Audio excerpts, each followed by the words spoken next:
Où avais-je la tête? Où avais-je la tête? À force d'écouter ces jolies musiques, bonjour Jean-Sébastien, comment ça va? Alors, pas d'actualité sportive à proprement dite, mais justement, la part belle aux femmes quand même aujourd'hui. Et vous allez nous parler de deux destins, de deux championnes en fait. Exactement, deux championnes alors au destin hors norme qui vont être dans l'actualité, c'est pour ça qu'on en parle ce matin. Je vais commencer par Marion Bartoli. Vous vous souvenez de Marion Bartoli? Vous avez annoncé son retour aussi. Exactement, après, et c'est pour ça que je vous en parle. Wimbledon 2013, vous vous souvenez, elle avait gagné, c'est le top de sa carrière. Ensuite, il y a la retraite, ça c'était normal, c'était annoncé. Et puis, il y a l'inattendu, il y a la descente aux enfers. Alors d'abord, cette image, parce que ça c'est une image d'actu. C'était hier, c'était au Madison Square Garden à New York. Et Marion Bartoli, eh bien voilà, elle est de retour. On la voit ici dans un match d'exhibition face à Serena Williams.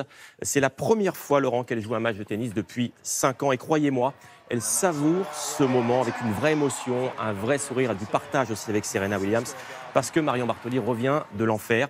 Et ce retour, vous l'avez dit, elle l'a annoncé le 21 décembre dernier, c'était à Paris. Écoutez. J'ai annoncé mon retour à la compétition sur les cours. Ça a été un grand moment pour moi, après tout ce que j'ai traversé. Donc de me retrouver aujourd'hui devant vous et de vous annoncer mon retour sur les cours, c'est déjà une immense victoire pour moi.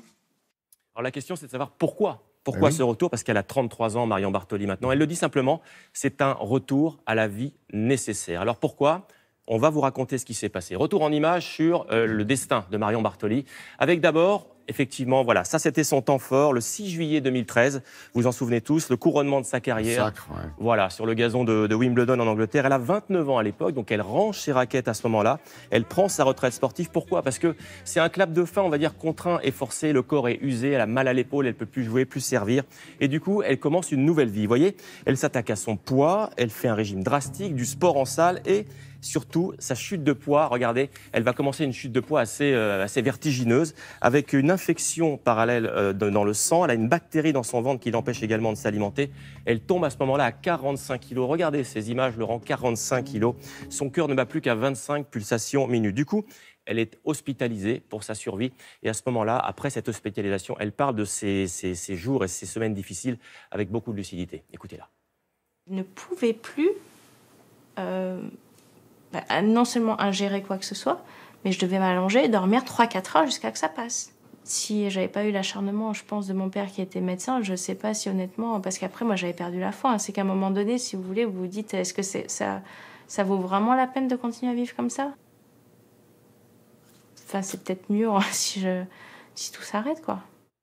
Ouais, un papa médecin, mais comment s'en est-elle sortie? Comment est-elle revenue à la vie, en fait? Eh ben, en fait, il y a un déclic. Ce qui l'a sauvée, Marion Bartoli, c'est qu'elle se cherchait une raison de vivre. Elle se cherchait un défi. Et avec ses proches, son papa, ses amis, elle s'est dit, il faut qu'il m'arrive quelque chose. Elle a trouvé le marathon de New York. Bah oui, c'est un défi sportif comme un autre. Alors elle l'a préparé, malgré un état, pas le moindre, effectivement, malgré un état physique, on va dire, fragile. Elle s'est lancée dans cette aventure. On va voir ces images d'ailleurs. C'était en 2016, en décembre 2016 à New York. Donc la voici dans un premier défi, on va dire, après voilà, sa maladie. Et ça va la transformer. Ces 42,5 km de souffrance vont la ramener à la vie, la faire réfléchir aussi sur un retour au tennis. Et donc, en décembre dernier, la voici ici à Paris, à l'entraînement.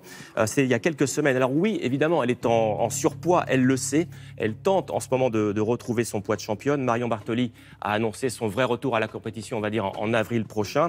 Si elle est au niveau, parce que c'est quand même une compétitrice, elle ne va pas revenir pour faire de la figuration. Alors ce qu'on va faire, c'est qu'on va essayer de la suivre et on va vous raconter son retour. Ce sera dans quelques semaines. Ok, un autre destin, celui d'une grande championne, Marie Brochet, championne paralympique. Voilà, paralympique de ski. Et pourquoi on vous en parle ce matin? Parce que Marie Brochet, dans quelques... demain, voilà, c'est le début des Jeux paralympiques à Pyeongchang, en Corée du Sud. Alors, Marie Brochet, la voici, c'était à Sochi, il y a 4 ans. On vous remonte ces images parce que c'était la star de Sochi en Jeux paralympiques, Marie Brochet. Vous voyez, là, elle est sur le combiné. Pourquoi? Parce qu'elle avait gagné 4 médailles d'or, 4 titres olympiques. Alors, elle a commencé le ski à l'âge de 16 ans. Et Marie Brochet, évidemment, elle a un handicap. Hein. Elle n'a pas d'avant-bras gauche, mais voilà. Ça ne l'empêche pas de faire du sport de haut niveau. Demain, elle conduira la délégation française. Et d'ailleurs, vous allez la voir avec ce drapeau français. C'était il y a quelques jours à Paris. Voilà, donc c'est elle, Marie Brochet. Et donc demain, elle conduira cette délégation française d'athlètes paralympiques à Pyeongchang, en Corée du Sud. Je rappelle qu'il y a 4 ans, les Français avaient remporté 12 médailles dans ces Paralympiques. Bon, ben, on lui souhaite encore bien du bonheur et puis on va le suivre. Une dernière image? Oui, avec un hommage, on va dire, d'une apnéiste très connue. Elle s'appelle Julie Gauthier. C'est une des meilleures au monde. Et voici ce qu'elle fait aujourd'hui. Voilà, c'est un hommage à la beauté.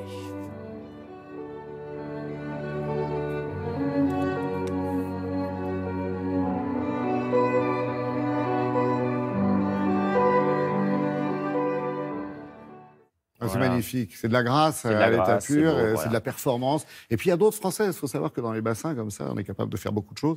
Et on a de belles apnéistes qui sont un peu partout dans le monde qui battent des records. Merci beaucoup, Jean-Seb.